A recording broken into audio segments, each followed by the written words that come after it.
আমার নাম ক্যারোলিন, আমি একজন সাংবাদিক। আপনার কাছে আমার প্রশ্নটা হলো, ইসলাম ধর্ম কি ক্ষমা করাকে উৎসাহিত করে?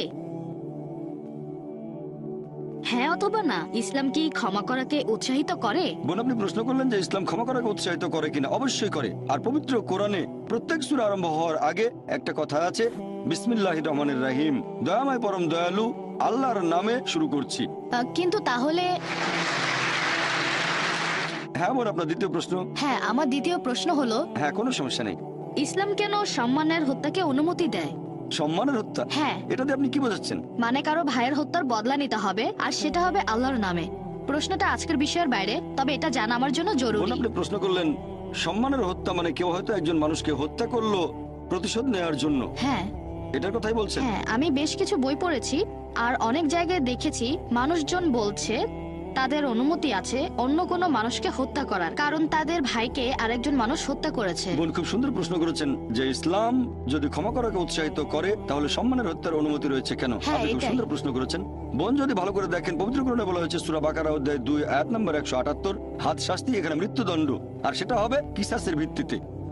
আর আল্লাহ কোরআনে বলেছেন সূরা মাইদা অধ্যায় নম্বর 5 আয়াত নম্বর 32, যদি কেউ কোনো মানুষকে হত্যা করে, হোক সে মুসলিম বা অমুসলিম, যদি সেটা নরহত্যা বা দেশে বিশৃঙ্খলা সৃষ্টির অপরাধে না হয়, তাহলে সে যেন পুরো মানব জাতিকে হত্যা করলো। তাহলে সাধারণ নিয়মে কেউ যদি কোনো মানুষকে হত্যা করে তাহলে সে যেন পুরো মানব জাতিকে হত্যা করলো, শুধুমাত্র দুটো ক্ষেত্র বাদ দিয়ে, যদি সেটা নরহত্যা বা দেশে বিশৃঙ্খলা সৃষ্টির অপরাধ হয়। তাহলে এখানে দুটো ব্যতিক্রম আছে।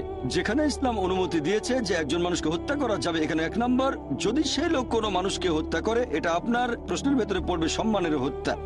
2 নম্বর হলো যদি সেই লোক কোনো দেশে বিশৃঙ্খলা আর দুর্নীতি সৃষ্টি করে। আবারও এটা কিন্তু বাধ্যতামূলক নয়।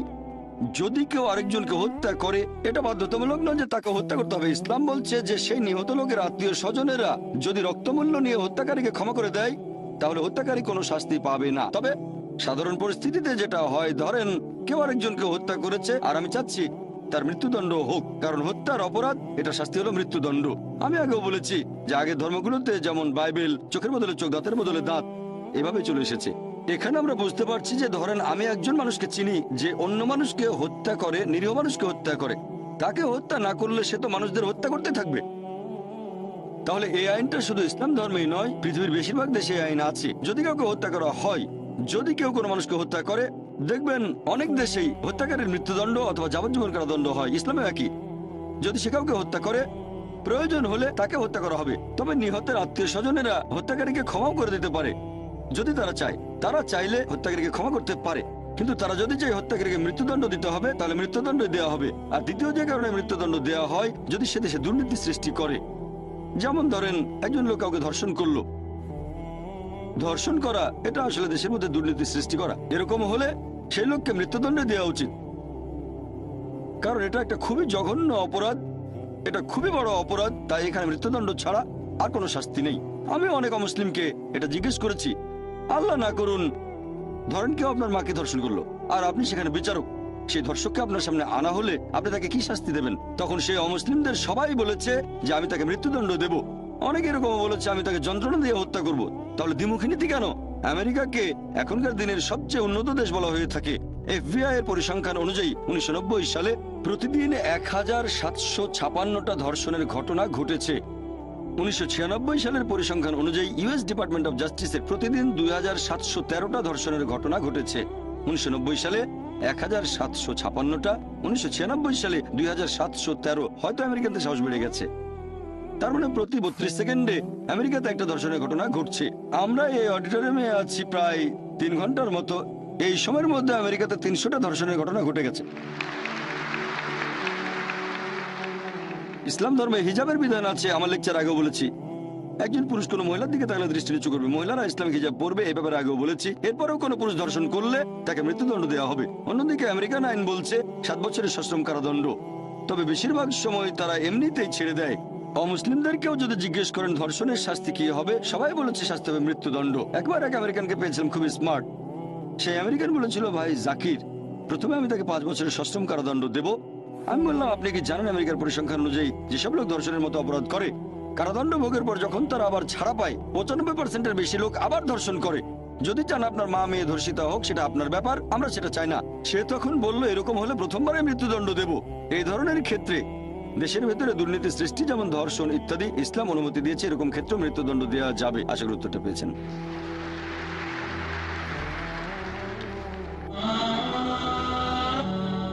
হ্যাঁ ভাই। আসসালামু আলাইকুম স্যার, আমার নাম প্রবীণ কুমার। পেশায় আমি একজন কম্পিউটার প্রোগ্রামার। প্রথমে আমি আপনাকে আজকের এই সুন্দর লেকচারের জন্য আন্তরিক ধন্যবাদ জানাচ্ছি। আমার একটা প্রশ্ন হলো, আপনার লেকচার থেকে এটা একেবারে পরিষ্কার বোঝা যাচ্ছে যে ইসলাম ধর্মে যেসব আইন ও নিয়ম কানুনগুলো আছে সেই নিয়মগুলো খ্রিস্টান ধর্মেও আছে। তাহলে মুসলিমরা এবং খ্রিস্টানরা এই দুই পক্ষই কেন তাদের ধর্মের ভালো জিনিসগুলো মেনে চলছে না? ভাই, খুব সুন্দর প্রশ্ন করেছেন, খুবই গুরুত্বপূর্ণ প্রশ্ন। এ ব্যাপারে আমার লেকচার আগেও কিছুটা বলেছি। খুব সুন্দর প্রশ্ন। যদি সবকিছু ভালো হয়ে থাকে, আমি ইসলাম আর খ্রিস্টান ধর্মের সাদৃশ্য নিয়ে কিছু কথা বলেছি, সবকিছুই ভালো, তাহলে আমরা ধর্ম থেকে ভালোগুলো নেব না কেন? আমি ভালোগুলোই নিয়েছি। আমি খ্রিস্টান ধর্মের ধর্মগ্রন্থ বাইবেল থেকে ভালোগুলোই নিয়েছি। আমি আরো বড় একটা লেকচার দিতে পারবো ইসলাম আর খ্রিস্টান ধর্মের পার্থক্য নিয়ে, যদিও সেটা করতে চাই না। তবে বাইবেলের অনেক কথার সাথে আমি একমত নই, অনেক কিছুই। আর আমি এই ধর্মগ্রন্থ বাইবেলকে সামগ্রিকভাবে আল্লাহর বাণী মনে করি না। আমরা বিশ্বাস করি ইনজিল, যেটা নাজিল হয়েছিল যীশু খ্রিস্ট সাল্লাল্লাহু সাল্লামের উপর। তবে বর্তমানের বাইবেল এটা সেই মূল আসমানি কিতাবের বিকৃত রূপ। আসল কিতাবটা নাজিল হয়েছিল যীশু খ্রিস্টের উপর। এই বাইবেলে ভালো করে দেখলে বুঝবেন অনেক পরস্পর বিরোধী কথা আছে। এখানে অনেক গাণিতিক ভুলও আছে, বেশ কিছু বৈজ্ঞানিক ভুল আছে। বিতর্ক করেছিলাম ডক্টর উইলিয়াম ক্যাম্বেলের সাথে বিজ্ঞানের আলোকে কোরানো বাইবেল, সেখানে অনেক বৈজ্ঞানিক ভুলের কথা বলেছি। এই বৈজ্ঞানিক ভুল, পরস্পর বিরোধী কথা, এগুলো আল্লাহর বাণী হতে পারে না। বাইবেলের মধ্যে পর্নোগ্রাফিও আছে। যদি সেই কথাগুলো আমাকে বলতে বলেন, কয়েক কোটি টাকা দিলেও আমি সেগুলো মানুষের সামনে বলতে পারবো না। পর্নোগ্রাফি, ইজিকিয়েল অধ্যায় 23 রেফারেন্স দিতে পারি, সমস্যা নেই, তবে সেগুলো বলতে পারবো না। আমি পারবো না, ইসলাম আমাকে সেই অনুমতি দেয়নি। আমি এখানে কি করেছি, আমি কোরআনের দিক নির্দেশনা নিয়েছি। সূরা আলে ইমরান অধ্যায় নম্বর 3 আয়াত নম্বর 64 বলা হয়েছে, تعالوا إلى كلمة سواء بيننا وبينكم। এসো সেই কথায় যে আমাদের ও তোমাদের মধ্যে এক। কমন জিনিসগুলো মেনে চলতে আমরা রাজি আছি। যেগুলো কমন না সেগুলো নিয়ে পরে আলোচনা করা যাবে। বিভিন্ন ধর্মের বক্তারা যখন কোন অনুষ্ঠানে আলোচনা করেন, তাদের সেই কথাগুলোর সাথে আমি একমত নই। প্রথমে খ্রিস্টান ধর্মের বক্তা বলবে সব ধর্মই ভালো, ইসলাম ভালো, খ্রিস্টান ধর্ম ভালো, হিন্দু ধর্ম ভালো। তারপর হিন্দু বক্তা এসে বলবে ইসলাম ধর্ম ভালো, খ্রিস্টান ধর্ম ভালো, হিন্দু ধর্ম ভালো। এরপর মুসলিম বক্তা বলবে ইসলাম ধর্ম ভালো, খ্রিস্টান ধর্ম ভালো, হিন্দু ধর্ম ভালো। আমি একটা প্রশ্ন করব, ওই খ্রিস্টান ধর্মযাজক কি খ্রিস্টান ধর্ম ত্যাগ করে ইসলাম গ্রহণ করবে যদি দুটো ধর্ম এক হয়? উত্তর হবে না। হিন্দু পুরোহিত কি ধর্ম ত্যাগ করে খ্রিস্টান হয়ে যাবে? উত্তর হবে না। মুসলিম বক্তা কি ধর্ম ত্যাগ করে হিন্দু হয়ে যাবে? উত্তর হবে না। এই কথাগুলো আসলে লোক দেখানো। আমি এখানে কি করি, লোকজনকে বলি অন্তত এটা মেনে নেন, এই পৃথিবীতে একটা আসমানি কিতাব একেবারে 100% আল্লাহর বাণী। এ কথায় কেউ আপত্তি করবে না। হিন্দুরা বলবে ঠিক আছে, আমাদের ধর্মগ্রন্থ বেদকে ঈশ্বরের বাণী বলে মেনে নিতে আমাদের কোনো আপত্তি নেই, 100% ঠিক। খ্রিস্টানরা তখন বলবে আমাদের কোনো সমস্যা নেই, বাইবেলকে ঈশ্বরের বাণী বলে মানতে আমাদের কোনো আপত্তি নেই। অন্যদিকে মুসলিমরা বলবে পবিত্র কোরআনকে আল্লাহর বাণী বলে মানতে আমাদের কোনো আপত্তি নেই। এবারে পৃথিবীর প্রধান ধর্মগ্রন্থগুলোর মধ্যে যেগুলো কমন সেগুলো বেছে নেন। যেটা কমন অন্তত সেই কথাগুলো মেনে নেন। সব প্রধান ধর্মই বলছে আল্লাহ তাআলা কেবলমাত্র একজন, বলছে মূর্তি পূজা করা ঠিক না। সবগুলো প্রধান ধর্মগ্রন্থই বলছে সর্বশেষ আর চূড়ান্ত নবী আসবেন, তিনি হলেন মুহাম্মদ সাল্লাল্লাহু আলাইহি সাল্লাম। এভাবে আমি বলি অন্তত যেগুলো কমন সেগুলো মেনে চলেন আপনারা। সবগুলো প্রধান ধর্ম স্বাধীনতার কথা বলছে, এমনকি হিন্দু ধর্ম। এর আগের বার যখন দুবাইতে এসেছিলাম গত বছর, সেবার লেকচার দিয়েছিলাম হিন্দু ধর্ম আর ইসলামের সাদৃশ্য নিয়ে। হিন্দু ধর্ম বলছে ঈশ্বর কেবলমাত্র একজন, মূর্তি পূজা করা নিষিদ্ধ, মুহাম্মদ সাল্লাল্লাহু আলাইহি ওয়াসাল্লাম পৃথিবীতে আসবেন। নবী মুহাম্মদ সাল্লাল্লাহু আলাইহি ওয়াসাল্লামের কথা হিন্দু ধর্মগ্রন্থে কয়েকশো জায়গায় বলা হয়েছে। হিন্দু ধর্মগ্রন্থ বলছে আপনারা স্বাধীনতা বজায় রাখবেন, মহিলাদের শরীর কাপড়ে ঢাকা থাকবে, মাথার উপর কাপড় থাকবে, বহুবিবাহের অনুমতি। হিন্দু ধর্মে, খ্রিস্টান ধর্মে আর ইসলাম ধর্মেও শালীনতা থাকবে, মদ পান করবো না, জুয়া খেলবো না। তার মানে এই না যে হিন্দু ধর্মের সবকিছুই সঠিক। একইভাবে এখনকার দিনে খ্রিস্টানরা যেগুলো মেনে চলে তার সবকিছুই ঠিক নয়। আমি এখানে কি করছি, আমি ব্যবহার করছি ফুরকান। পবিত্র কোরআন হচ্ছে ফুরকান, যেটা দিয়ে সঠিক আর বেঠিকের পার্থক্য করা যায়। কোরআনের সাথে যেটা মিলে যাবে সেটাকে সঠিক বলে মেনে নিতে আমাদের কোনো রকম আপত্তি থাকবে না, যেটা বিরুদ্ধে যাবে সেটা মানবো না। খ্রিস্টানদের বাইবেলে কিছু ঘটনার বর্ণনা দেওয়া আছে। আল্লাহর নবী তার মেয়ের সাথে অজাচার করেছেন। এটা কিভাবে মেনে নেব যে হযরত লূত আলাইহিস সালাম তিনি তার মেয়ের সাথে অজাচার করেছেন? আমি এটা মানতে পারবো না। আমি যেটা বলবো এই অংশটা আল্লাহর বাণী হতে পারে না, এটা পরে ঢুকানো হয়েছে, বিকৃত করা হয়েছে, এটা কাল্পনিক গল্প। আরো একটা কথা বলি যে আপনারা অনেকে হয়তো রেড লেটার বাইবেলের নাম শুনেছেন। এটা একটা red letter Bible. Red letter মানে যীশু খ্রিস্টের নিজের বলা কথাগুলো এখানে লাল কালিতে লেখা আছে। সবগুলো এক করলে দেখবেন খবর কাগজের 2টো কলামের বেশি হবে না, খুবই সামান্য যীশু খ্রিস্টের কথা। আমি এখন বলবো আসেন অন্তত সেই কথাগুলো মেনে চলি যেগুলো কমন। তার মানে এই না যে আমি বাইবেলের সব কথা মেনে নিচ্ছি, কারণ এখনকার বাইবেল আগের সে অবিকৃত রূপে নেই। কেন? কারণ আগেকার সব ধর্মগ্রন্থ, এই কথা আমার লেকচারে বলেছি, এগুলো ছিল একটা নির্দিষ্ট সময়ের জন্য, নির্দিষ্ট গোত্রের মানুষের জন্য। এখন আমরা মেনে চলবো সর্বশেষ আর চূড়ান্ত আসমানি কিতাব অর্থাৎ পবিত্র কোরআন এবং সর্বশেষ আর চূড়ান্ত নবী মোহাম্মদ সাল্লাল্লাহু আলাইহি সাল্লামকে। হতে পারে আপনি জন্মেছেন ভারতে বা পাকিস্তানে, আমেরিকায়, যুক্তরাজ্যে, আরব আমিরাত বা সৌদি আরবে, আমরা মেনে চলবো সর্বশেষ ও চূড়ান্ত কিতাব পবিত্র কোরআন এবং সর্বশেষ ও চূড়ান্ত নবী মোহাম্মদ সাল্লাল্লাহু আলাইহি সাল্লামকে। আপনি ভালো জিনিসগুলো নেওয়ার কথা বললেন, আমি খ্রিস্টান ধর্মের ভালো জিনিসগুলো নিয়েছি। ইসলাম ধর্মের কথা যদি বলতে হয়, আমার জানা মতে এখানে কোনো খারাপ কিছু নেই। আপনি বের করে দেখান, তারপর আমি সেটার উত্তর দেব। আমি সবাইকে চ্যালেঞ্জ করছি, পবিত্র কোরআনে মাত্র একটা আয়াত দেখান যেটা মানবতার বিরুদ্ধে যায়। মুসলিমদের ভুল নিয়ে কথা বলবেন না, আমি এখানে মুসলিমদের নিয়ে বলছি না, আমি কথা বলছি ইসলাম ধর্মের পক্ষে। ইসলামকে বুঝতে চাইলে মুসলিমদের দেখবেন না, দেখবেন পবিত্র কোরআন এবং সহিহ হাদিস, আমাদের নবীর কথা। আমি সবাইকে চ্যালেঞ্জ করছি, কোরআন বা হাদিসের এমন একটা কথা দেখান যেটা মানবতার বিরুদ্ধে যায়। কিছু কথা শুনে আপনার মনে হতে পারে সেটা ভুল কথা, কারণ আপনি অনেক কম জানেন, পৃথিবীর অনেক পরিসংখ্যানই জানেন না। তবে ইনশাআল্লাহ আপনার কাছে ভুল মনে হলে সেটা স্বচ্ছন্দে আমাকে বলতে পারেন, আমি তারপর ব্যাখ্যা দেওয়ার চেষ্টা করব যে ইসলামে সেটা কেন আছে, সেটার কারণ আর তার পেছনের হিকমা। আশা করি উত্তরটা পেয়েছেন। আমাদের প্রশ্নোত্তর পর্ব চলতে থাকবে। এবারের প্রশ্ন সামনের মাইকের পুরুষদের মধ্য থেকে। আসসালামু আলাইকুম ডক্টর নায়েক, আমার নাম নবী, আমি পেশায় একজন ইঞ্জিনিয়ার। খ্রিস্টানদের বাইবেলে অধ্যায় 53 এখানে একজন নিপীড়িত দাসের কথা বলা হয়েছে, যে দাস কষ্ট ভোগ করেছে, অত্যাচারিত, ক্ষতবিক্ষত, যে মারা গেছে, সে তার জীবন দিয়েছে মানুষ জাতির সবার করা পাপ কাজের জন্য। আপনি কি আমাদের বলবেন এখানে ঈশ্বরের এই দাস আসলে কে? ধন্যবাদ। ভাই বাইবেলের উদ্ধৃতি দিলেন বুক অফ আইজায়া যে আল্লাহর একজন রাসূল আসবেন, তিনি মানুষের পাপের জন্য মারা যাবেন ইত্যাদি এরকম কথা। খ্রিস্টানদের মধ্যে অনেকে এরকম মনে করে যে এখানে যীশু খ্রিস্টের কথা বলা হয়েছে, অনেকেই মনে করে। ভাই আপনি এটাও দেখতে পারেন, বাইবেলে বলা হয়েছে বুক অফ ইজেকিয়েল অধ্যায় নম্বর 18 অনুচ্ছেদ 20 বলা হয়েছে যে ব্যক্তি পাপ করবে সে মারা যাবে। অনেকে এটার উদ্ধৃতি দেন, যে ব্যক্তি পাপ করবে সে মারা যাবে। তবে মিশনারিরা এখানে থেমে যান না, এখানে শেষ না। পুরো অনুচ্ছেদটা বলছে যে ব্যক্তি পাপ করবে সে মারা যাবে। পিতা তার পুত্রের পাপের শাস্তি ভোগ করবে না, পুত্র তার পিতার পাপের শাস্তি ভোগ করবে না। ভালো লোকের ধার্মিকতা তার নিজের হাতে, মন্দ লোকের কাজও তার নিজের হাতে। তবে সেই মন্দ লোক যদি বদলে গিয়ে সরল পথে চলে আসে তাহলে সে মরবে না। তাহলে পাপ অন্যের ঘাড়ে দেওয়া যায় না। এটা আসলে চার্চের বানানো কথা, এটা আদি পাপের গল্প। চার্চ এই আদি পাপ সম্পর্কে বলে যে আদম এবং হাওয়া তারা শান্তিতে থাকুন, তারা নিষিদ্ধ ফল খেয়েছিলেন, সে কারণে মানুষ পাপের ভেতরে জন্ম নেয়।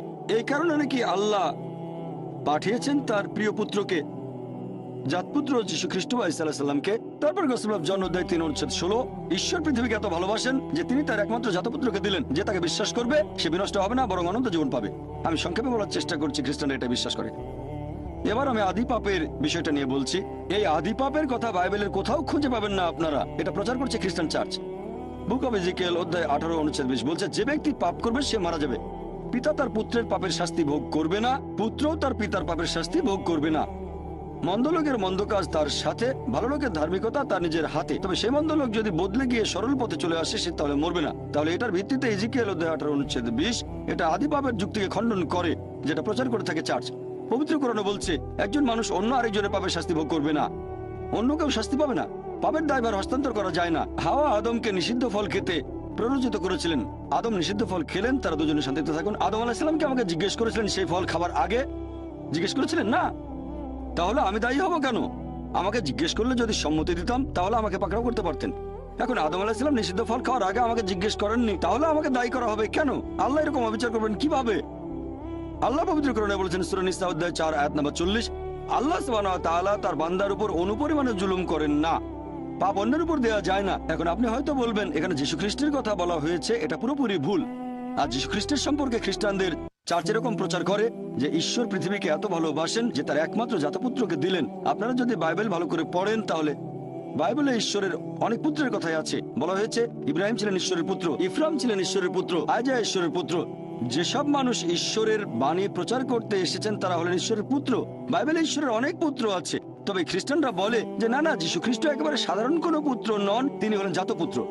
গসপেল অফ জন অধ্যায় 3 অনুচ্ছেদ 16, ঈশ্বর পৃথিবীকে এত ভালোবাসেন যে তিনি তার একমাত্র জাতপুত্রকে দিলেন, যে তাকে বিশ্বাস করবে সে বিনষ্ট হবে না বরং অনন্ত জীবন পাবে। যদি ভালো করে দেখেন যে এই শব্দটা জাতপুত্র, খ্রিস্টান ধর্মের বেশ কিছু বিশেষজ্ঞের মতে বাইবেলের রিভাইজড স্ট্যান্ডার্ড ভার্সন, যেটা রিভাইজ করেছেন খ্রিস্টান ধর্মের কয়েকজন উচ্চপদস্থ ধর্মীয় নেতা, সমর্থন করেছে খ্রিস্টানদের 50টা ছোট বড় দল। এই খ্রিস্টান বিশেষজ্ঞরা বলেন যে এই জাত শব্দটা পরে ঢুকানো হয়েছে, বিকৃত করা হয়েছে, বানিয়ে বলা হয়েছে, শব্দটা বাইবেল থেকে বাদ দেওয়া হয়েছে। বাইবেলের রিভাইজড স্ট্যান্ডার্ড ভার্সনে এই জাত শব্দটা সেখানে পাবেন না। তাই আমরা বিশ্বাস করি পুত্র বলতে যদি ন্যায়নিষ্ঠ বোঝানো হয় তাহলে যীশু খ্রিস্ট বা ঈসা আলাইহিস সালাম অবশ্যই ঈশ্বরের পুত্র ছিলেন। তিনি ছিলেন খুবই ন্যায়নিষ্ঠ, তবে তিনি আল্লাহর জাতপুত্র নন। একজনের পাপের ভার অন্য কেউ নেয়ার কথা বাইবেলে কোথাও নেই। এটা আসলে চার্চের বানানো কথা। সত্যি বলতে বাইবেল এটাকে খণ্ডন করে। এখন আপনি এখানে যা বলতে চাচ্ছেন যে আইজায়ার এই কথাগুলো যিশুর কথা বলছে, হ্যাঁ, নবী রাসূলগণ এসেছেন, তাদের বেশিরভাগই কষ্ট পেয়েছেন, হোক তিনি মুসা আলাইহিস সালাম অথবা ঈসা আলাইহিস সালাম অথবা সর্বশেষ ও চূড়ান্ত নবী মুহাম্মদ সাল্লাল্লাহু আলাইহি সাল্লাম। সকল নবী রাসূলই কষ্ট পেয়েছেন। নবীর একটা হাদিস আছে, মানুষের মধ্যে সবচেয়ে বেশি পরীক্ষা করা হয়েছে আল্লাহর নবী রাসূলগণকে। পরীক্ষা যত বেশি কঠিন, পুরস্কার তত বেশি বড়। আল্লাহর নবী রাসূলগণই কষ্ট করেছেন। তবে যদি বলেন নবী রাসূলগণ অন্য মানুষের পাপের শাস্তি পেয়েছেন, এটা বাইবেলের কোথাও পাবেন না, এ কথা চার্চ প্রচার করে। এটা আসলে বাইবেলের বিরুদ্ধে, কোরআনের বিরুদ্ধে। আশা করি উত্তরটা পেয়েছেন। হ্যাঁ বোন। আমি এলিয়ানা, অমুসলিম, পেশায় একজন শিক্ষক। আপনাকে এই সুন্দর লেকচারের জন্য অনেক ধন্যবাদ। আমার একটা প্রশ্ন আছে। আমার মনে হয়েছে মুসলিম পুরুষদের একাধিক বিয়ে করাটা অনৈতিক আর অশ্লীল। আপনি এ ব্যাপারে কি বলবেন? আমি এ ব্যাপারে কারণটা জানি, তবে এখানে আপনার দৃষ্টিভঙ্গিটা জানতে চাচ্ছি। আর যদি কখনো খ্রিস্টান ধর্ম আর ইসলাম ধর্ম একত্রিত হয়, আমার মতে মুসলিমদের একজন স্ত্রী থাকাই উচিত। বোন, খুব সুন্দর প্রশ্ন করেছেন, খুবই কমন প্রশ্ন, খুবই গুরুত্বপূর্ণ প্রশ্ন। আপনি বললেন যে আপনার কাছে মনে হয় মুসলিম পুরুষদের একাধিক বিয়ে করাটা হচ্ছে একটা অনৈতিক কাজ, আর আপনি বললেন যে খ্রিস্টান এবং মুসলিমরা যদি কখনো একতাবদ্ধ হয় তাহলে খুব ভালো হবে। আমিও সেটাই করতে চাই। তো একতাবদ্ধ হবে সত্যের উপর ভিত্তি করে, মিথ্যার উপর নয়। কোরআন হচ্ছে এই পৃথিবীর বুকে একমাত্র ধর্মগ্রন্থ যেটা বলছে মাত্র একটা বিয়ে করো। পৃথিবীতে আর কোনো ধর্মগ্রন্থ খুঁজে পাবেন না, হোক সেটা বাইবেল অথবা ধরেন রামায়ণ অথবা মহাভারত কিংবা বেদ। কোরআন বাদে আর কেউ বলছে না মাত্র একটা বিয়ে করো। হিন্দু ধর্মগ্রন্থ পড়লে দেখতে পাবেন, যদি হিন্দু ধর্মগ্রন্থ পড়ে দেখেন রামায়ণ, সেখানে শ্রীরামের বাবা রাজা দশরথ, তার একাধিক স্ত্রী ছিল। এরপর মহাভারত পড়লে দেখবেন শ্রীকৃষ্ণ, তার কতজন স্ত্রী ছিল? 4 জন, 10 জন, 1000 জন, তার ছিল 16,108 জন স্ত্রী। এরপর বাইবেল পড়েন, বাইবেল পড়লে দেখবেন সুলাইমানের 700 জন স্ত্রী ছিল। বাইবেলের কথা অনুযায়ী ইব্রাহিমের 3 জন স্ত্রী ছিল। তাহলে বাইবেলের কথা অনুযায়ী, ইহুদের খ্রিস্টান ধর্ম অনুযায়ী একজন পুরুষ যত খুশি বিয়ে করতে পারে, 4, 5, 10, 1000, কোনো সীমা পরিসীমা নেই। ইসলাম একটা সীমা বেঁধে দিয়েছে। কোরআন বলছে সূরা নিসা অধ্যায় নম্বর 4 আয়াত নম্বর 3, তোমার পছন্দের নারীদের বিয়ে করো 2, 3 বা 4 জনকে, তবে যদি সুবিচার করতে না পারো তাহলে একটা বিয়ে করো। হিন্দু ধর্ম অনুযায়ী, খ্রিস্টান ধর্ম অনুযায়ী একজন পুরুষ যতজন নারীকে ইচ্ছে বিয়ে করতে পারে, 1 জন, 5 জন, 10 জন, 20 জন, 1000 জন, 10,000, কোনো সীমা নেই। ইসলাম বলছে পছন্দের নারীদের বিয়ে করো 2, 3 বা 4 জন, তবে সুবিচার করতে না পারলে মাত্র একটা বিয়ে করো। তাহলে ইসলাম বলছে সুবিচার করতে পারলে একাধিক বিয়ে করবেন, তা না হলে করবেন না, আর সুবিচার করতে পারলে সর্বোচ্চ 4 জন। এবারে আসুন দেখি কোরআন কি বলছে। পবিত্র কোরআনের সূরা নিসা অধ্যায় 4 আয়াত নম্বর 129, স্ত্রীগণের প্রতি সুবিচার করা কঠিন, সেজন্য তাদের থেকে পুরোপুরি মুখ ফিরিয়ে নিও না। অনেকের মনে এরকম ভুল ধারণা আছে যে ইসলামে 4 জন স্ত্রী থাকা বাধ্যতামূলক। এটা বাধ্যতামূলক না, একাধিক স্ত্রী রাখার ব্যাপারটা ঐচ্ছিক ব্যাপার, এটা মুবাহ। তবে যদি একাধিক বিয়ে করেন আর সুবিচার করতে না পারেন তাহলে সমস্যা পড়ে যাবেন। এবার আসুন দেখি এর পেছনে কারণটা আসলে কি। আমি এখানে কারণটা বলছি, তারপর আপনি চাইলে পাল্টা প্রশ্ন করতে পারেন। লজিক্যাল কারণটা যে ইসলাম ধর্ম কেন কিছু পুরুষকে একাধিক বিয়ে করার অনুমতি দিয়েছে। এখন ভালো করে দেখলে বুঝতে পারবেন যে ছেলে আর মেয়ে সন্তান জন্মায় সমান অনুপাতে। তবে শিশু বিশেষজ্ঞদের জিজ্ঞেস করলে জানতে পারবেন, শিশুদের রোগের উপর যারা বিশেষজ্ঞ তারা এটা বলবেন যে মেয়ে শিশুরা ছেলে শিশুর চেয়ে রোগ জীবাণুকে ভালোভাবে প্রতিরোধ করতে পারে। তাই শিশুকালে মেয়েদের তুলনায় বেশি ছেলে শিশু মারা যায়। তারপরে সময় বয়ে যায়, মানুষ মারা যায় ধূমপানের কারণে, তারপর মারা যায় বিভিন্ন রকম অসুখ বিসুখে, মারা যায় মদ পানের কারণে, মারা যায় যুদ্ধে, অ্যাক্সিডেন্টেও মারা যায়। এসব জায়গায় তো মহিলাদের চেয়ে বেশি পুরুষ মারা যায়। যদি এখনকার দিনের পৃথিবীর দিকে তাকান, পৃথিবীতে এখন মহিলাদের সংখ্যা পুরুষদের চেয়ে অনেক বেশি, পুরুষের তুলনায় মহিলার সংখ্যা বেশি। তৃতীয় বিশ্বের কিছু দেশ এটার ব্যতিক্রম, যেমন আমার নিজের দেশ ভারত। সেখানে মহিলাদের সংখ্যা পুরুষদের চেয়ে কম। এটার প্রধান কারণ হলো মেয়ে ভ্রূণ হত্যা করা আর মেয়ে শিশু হত্যা করা। যদি মেয়ে ভ্রূণ আর মেয়ে শিশু হত্যা করার মতো অশুভ কাজটা বন্ধ করা হয়, তাহলে ভারতেও একসময় মহিলার সংখ্যা অনেক বেশি হয়ে যাবে পুরুষের তুলনায়। এখনকার পরিসংখ্যান অনুযায়ী শুধু নিউ ইয়র্কে পুরুষের তুলনায় মহিলার সংখ্যা বেশি, প্রায় 10 লক্ষ। শুধুমাত্র আমেরিকাতে পুরুষের তুলনায় মহিলাদের সংখ্যা বেশি 78 লক্ষ। শুধু জার্মানিতে পুরুষের চেয়ে মহিলা বেশি 50 লক্ষ। শুধু যুক্তরাজ্যে পুরুষের তুলনায় মহিলা বেশি 40 লাখ। শুধু রাশিয়ায় পুরুষের চেয়ে মহিলা বেশি 90 লাখ। আর এটা আল্লাহ শুধু ভালো জানেন পুরো পৃথিবীতে পুরুষের তুলনায় মহিলার সংখ্যা কতজন বেশি। আর ধরেন তর্কের খাতিরে আপনার কথা মেনে নিলাম যে একজন পুরুষ মাত্র একজন মহিলাকে বিয়ে করবে। আর ধরেন আমার বোন থাকে আমেরিকায় আর সেখানে সব পুরুষ বিয়ে করে ফেলেছে, অথবা ধরেন আপনার বোন থেকে আমেরিকায় আর সব পুরুষই সেখানে বিয়ে করে ফেলেছে। প্রত্যেক পুরুষ একজন করে মহিলাকে বিয়ে করেছে। তারপরও আমেরিকাতে 78 লক্ষ মহিলা থাকবে যারা পাবে না জীবন সঙ্গী। তখন এই 78 লক্ষ মহিলার সামনে যে পথটা খোলা থাকবে যে হয় তারা এমন কাউকে বিয়ে করবে যার একজন স্ত্রী আছে, নয়তো হবে জনগণের সম্পত্তি। লোকে হয়তো বলবে জনগণের সম্পত্তি? ভাই জাকির, এটা তো কঠিন কথা। এটাই সবচেয়ে ভদ্র ভাষা যেটা আমি বলতে পারি। এর চেয়ে ভদ্র ভাষা আমার জানা নেই। হয় একজন পুরুষকে বিয়ে করেন যার একজন স্ত্রী আছে, নয়তো হবেন জনগণের সম্পত্তি। আর কোনো উপায় নেই। তাহলে বুঝতে পারছেন যে আমেরিকার পরিসংখ্যান অনুযায়ী একজন সাধারণ আমেরিকান বিয়ে করার আগে তাদের গড়ে 8 জন যৌন সঙ্গী রাখতে পারে। কারো হয়তো 2 জন, কারো 10 জন, কারো বা 20 জন। বিয়ে করার আগে গড়ে 8 জন যৌন সঙ্গী থাকে। আর আপনি চাইলে যতজন খুশি রক্ষিত রাখতে পারেন, 1 জন, 10 জন, 20 জন, কোনো সমস্যা নেই। তবে আইনসঙ্গতভাবে একাধিক স্ত্রী তারা হজম করতে পারে না। যে কোনো ভদ্রমহিলাকে জিজ্ঞেস করেন, যদি কেউ একজন পুরুষের আইনসম্মত দ্বিতীয় স্ত্রী হয়, সে নিরাপত্তা পাবে, সম্মান পাবে, তার অধিকারগুলো পাবে। আর রক্ষিত হলে সেখানে কোনো সম্মান নেই, কোনো অধিকার নেই, তাকে নিচু করা হয়েছে। তাহলে ইসলাম মানবজাতির সমস্যাগুলোর সমাধান দেয়। বর্তমানে পৃথিবীতে পুরুষের চেয়ে মহিলার সংখ্যা অনেক বেশি। আমার মতে ইসলাম ধর্ম কিছু পুরুষকে একাধিক বিয়ে করার অনুমতি দিয়েছে যাতে করে মহিলারা ভদ্রভাবে থাকতে পারে। তা না হলে এটা সম্ভব নয়। আমি আপনার সঙ্গে একমত। আপনার কথাটা আমি মানি বোন, যে একজন মহিলা তার স্বামীকে শেয়ার করতে চাইবে না। আমি আপনার সঙ্গে একমত, মহিলারা স্বামীকে শেয়ার করতে চাইবে না কখনোই। আর সাধারণ পরিস্থিতিতে কোনো মহিলা চাইবে না যে তার স্বামী আরেকটা বিয়ে করুক। তবে ইসলামিক শরিয়া বলছে একটা বড় ক্ষতি ঠেকানোর জন্য ছোট ক্ষতি হওয়া ভালো। একজন ভালো মুসলিম মহিলা যে পৃথিবীর অবস্থা জানেন, সেই ছোট ক্ষতি মেনে নিতে আপত্তি করবে না। মানে স্বামীকে শেয়ার করা যাতে বড় ক্ষতি ঠেকানো যায়, অর্থাৎ আরেকজন বোনকে যেন জনগণের সম্পত্তি না হতে হয়। হ্যাঁ বোন, আর কিছু বলবেন? আমি এটাকে অনৈতিক বলছি, কারণ যে মহিলার একাধিক পুরুষ সঙ্গী থাকে সে একজন খারাপ মহিলা, কিন্তু একজন পুরুষের একাধিক স্ত্রী থাকলে সেখানে কোনো সমস্যা নেই, তাই না? এই প্রশ্নটা খুব সুন্দর বোন। আপনি প্রশ্ন করলেন যে কোন পুরুষের একাধিক স্ত্রী থাকলে সে কি ভালো মানুষ? না, একজন পুরুষের একাধিক স্ত্রী থাকলে কোনো সমস্যা নেই, তবে একাধিক স্ত্রী থাকলেও সে খারাপ হতে পারে। যেমন ধরেন আমেরিকায় কারো রক্ষিতা আছে হয়তো 4 জন, 5 জন, অথবা 10 জন। এমনকি ভারতেও সে একজন ভালো লোক না, তবে সে যদি হয় আইনসম্মত স্ত্রী, যদি সে বিয়ে করে, বিয়ের সময় তাকে প্রাপ্য অধিকারগুলো দেওয়া হবে, মোহর দেওয়া হবে, একই সময় সুবিচার করা হবে, তাহলে সে ভালো মানুষ। তবে আপনার পাল্টা প্রশ্ন যে মহিলারা কেন একাধিক পুরুষকে বিয়ে করতে পারে না, ঠিক এটা তো আপনার প্রশ্ন, যে মহিলারা কেন একাধিক বিয়ে করতে পারে না, এই তো?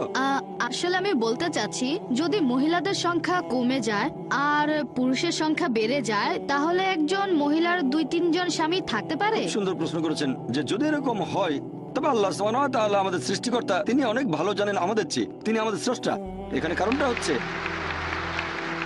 কারণটা হচ্ছে আল্লাহ মহিলাদের শক্ত করে বানিয়েছেন। মহিলারা মেডিকেলি পুরুষের চেয়ে অনেক বেশি শক্ত। এটা কি জানেন?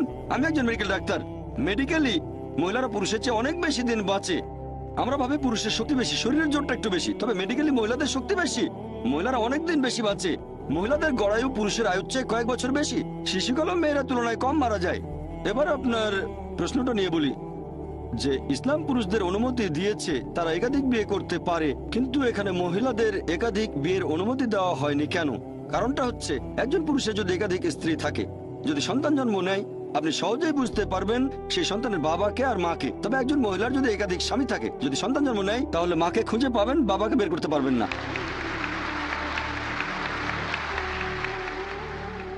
তারপর সন্তানকে স্কুলে ভর্তি করতে যাবেন, এর বাবার নাম কি? তখন হয়তো 2টো নাম দিতে হবে। এখন মেডিকেল বিজ্ঞান অনেক উন্নত হয়েছে, যেমন ডিএনএ, জেনেটিক কোডিং। এখন বলতে পারবো বাবাকে আর মাকে, এখন সেটা আগে সম্ভব ছিল না। ইসলাম পৃথিবীতে আছে শরণার্থী কাল থেকে, এটা একমাত্র কারণ নয়, এছাড়াও আরো কিছু কারণ আছে। প্রাকৃতিকভাবেই মহিলাদের তুলনায় পুরুষের যৌন তাড়না বেশি। তৃতীয়ত, একজন পুরুষ একাধিক স্ত্রী নিয়ে থাকতে পারবে, কিন্তু মহিলাদের জন্য একাধিক স্বামী থাকাটা কঠিন হবে, কারণ মহিলাদের মাসে রজস্রাব হবে, এমন সময় মানসিকতা বদলে যেতে পারে। এসব কারণে একাধিক স্বামী রাখাটা কঠিন হয়ে যাবে। এছাড়াও এখনকার দিনের বিজ্ঞান আমাদের বলে যে একজন পুরুষের যদি একাধিক যৌনসঙ্গী থাকে আর তাদের প্রতি বিশ্বস্ত থাকে, যেমন একজনের যদি একাধিক স্ত্রী থাকে, একাধিক যৌনসঙ্গী থাকে, আর তারা সবাই যদি একে অন্যের প্রতি বিশ্বস্ত থাকে, তাহলে সেই পুরুষের অথবা সেই মহিলার কোন রকম যৌনবাহিত রোগ হবে না। তবে একজন মহিলার যদি একাধিক যৌনসঙ্গী থাকে, যদি তার একাধিক স্বামী থাকে, তাহলে তাদের যৌনবাহিত রোগ হবে। প্রথমে রোগটা সেই মহিলার হবে, তারপর সেই রোগ তার স্বামীদের মধ্যে ছড়িয়ে পড়বে। তাই মেডিকেলি এটা ভালো নয় যে একজন মহিলার একাধিক স্বামী থাকতে পারে। আশা করি উত্তরটা পেয়েছেন।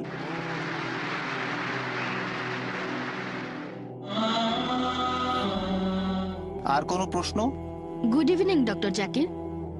আমার নাম মেরিল ডিসুজা, বোম্বে থেকে এসেছি। প্রথমেই আপনার এই সুন্দর লেকচারের জন্য অনেক ধন্যবাদ। আরেকটা কথা না বলেই পারছি না, গত কয়েক বছর ধরে আমি টেলিভিশনে মোটামুটি নিয়মিতভাবে আপনার লেকচারগুলো শুনি। কলেজে ভর্তি হবার পরে আমি আপনার লেকচারগুলোর সাথে পরিচিত হই। আজকে আমি আপনাকে একটা প্রশ্ন করতে চাই, তার আগে আমি দুইটা বিষয়ে কথা বলবো। আপনি আজকে লেকচারে বলেছেন, একটা হলো ঈশ্বরের সাথে কাউকে শরীক করা, এটা পাপ কাজ, এটা সবচেয়ে বড় পাপ। দ্বিতীয় বিষয়টা হলো প্রার্থনা করার নিয়ম।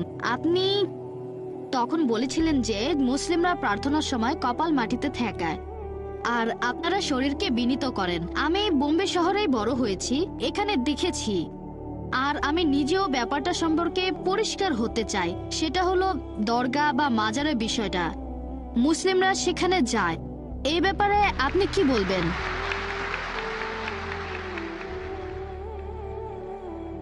বোন খুব সুন্দর প্রশ্ন করেছেন, আর এবারে প্রশ্ন করেছেন মুসলিমদের নিয়ে। খুবই সুন্দর প্রশ্ন। আপনি বলেছেন যে ইসলাম ধর্মে যদি আল্লাহর সাথে অন্য কাউকে শরীক করা সবচেয়ে বড় পাপ হয়, আর প্রার্থনার সবচেয়ে সেরা নিয়ম হলো সিজদা করা, কিন্তু দরগাগুলোতে কি হয়? মানুষজন দরগায় যায়, সেখানে সিজদা করে, সেটা ঠিক না ভুল? এটা ছিল আপনার প্রশ্ন। বোন, আমি আপনার সঙ্গে একমত। আমার লেকচারের কথাগুলো আপনি পরিষ্কার আর সঠিকভাবে বুঝতে পেরেছেন যে আল্লাহ তাআলার সাথে কাউকে শরীক করা, সেটা যেই করুক, সেটা ভুল। হোক সে মুসলিম বা অমুসলিম, এটা ঠিক না। তার নাম যাই হোক না কেন, জন, আব্দুল্লাহ, জাকির, মোহাম্মদ, যদি কেউ আল্লাহর সাথে অন্য কাউকে শরীক করে, সে সবচেয়ে বড় পাপ করছে। আর আমরা সিজদা করব শুধুমাত্র আল্লাহ সুবহানাহু ওয়া তাআলাকে। যদি কেউ আল্লাহ ব্যতীত অন্য কাউকে সিজদা করে, সে শিরক করছে, আল্লাহর সাথে অন্য কাউকে শরীক করছে। তাহলে একজন মানুষ যদি কোনো কবরের কাছে যায় আর সেই কবরকে সিজদা করে, সেই কবরকে ইবাদত করে, তাহলে সেটাই সবচেয়ে বড় পাপ, হোক সে মুসলিম বা অমুসলিম, যে নামে পরিচয় দিক। ধন্যবাদ। বোন, আরো একটা প্রশ্ন করবেন? আচ্ছা, যেহেতু আমাকে একটা সুযোগ দিয়েছেন, তাই এই বিষয়ের উপরে আরেকটা প্রশ্ন করি, কারণ আমি এগুলো করতে দেখেছি। আর আপনি বললেন যে কোনো মানুষ, হোক সে মুসলিম, খ্রিস্টান বা হিন্দু, যেই করুক, এটা শিরক। এখন আপনার কাছে আমার প্রশ্ন যে, আমি যেমনটা দেখেছি এরকম প্রচুর আছে, আমরা সবাই তাদেরকে জানি মুসলিম হিসেবে, এরা দরগায় যায়। এখন এ ব্যাপারে আপনি কি বলবেন? এখন মুসলিম এই আরবি শব্দটা সম্পর্কে বলতে গেলে, সত্যিকারের মুসলিম যে আল্লাহর কাছে নিজের ইচ্ছাকে সমর্পণ করে, সত্যিকারের মুসলিম কখনো কোনো কবরকে সিজদা করবে না। আমি বিষয়টা জানি, বলবো না যে ভুল বলেছেন, আপনি ঠিকই বলেছেন। মুসলিম নামে পরিচিত এরকম প্রচুর মানুষ আছে, তথাকথিত মুসলিম, যারা কবরকে সিজদা করে। এ ব্যাপারে আমার দৃষ্টিভঙ্গিটা হচ্ছে, আমার মতে তারা ভুল করছে, এটা শিরক, তাদেরকে বদলাতে হবে। আর আমার লেকচারেও আমি তাদের উদ্দেশ্যে বলেছি যে যদি আপনারা কোনো কবরে যান, আমাদের নবী বলেছেন তোমরা কবরের কাছে যেতে পারো, এতে আখিরাতের কথা মনে পড়বে যে একদিন আমিও মারা যাব। তাহলে কবরে গিয়ে সেই মৃত ব্যক্তির জন্য দোয়া করবেন, তার কাছে দোয়া চাইবেন না, তার জন্য দোয়া করতে পারেন আল্লাহ যেন তাকে জান্নাতুল ফেরদৌসে পাঠান, তার সব গুনাহ মাফ করে দেন ইত্যাদি। তবে তার কাছে দোয়া চাইবেন না, দোয়া করবেন শুধুমাত্র আল্লাহ সুবহানাহু ওয়া তাআলার কাছে।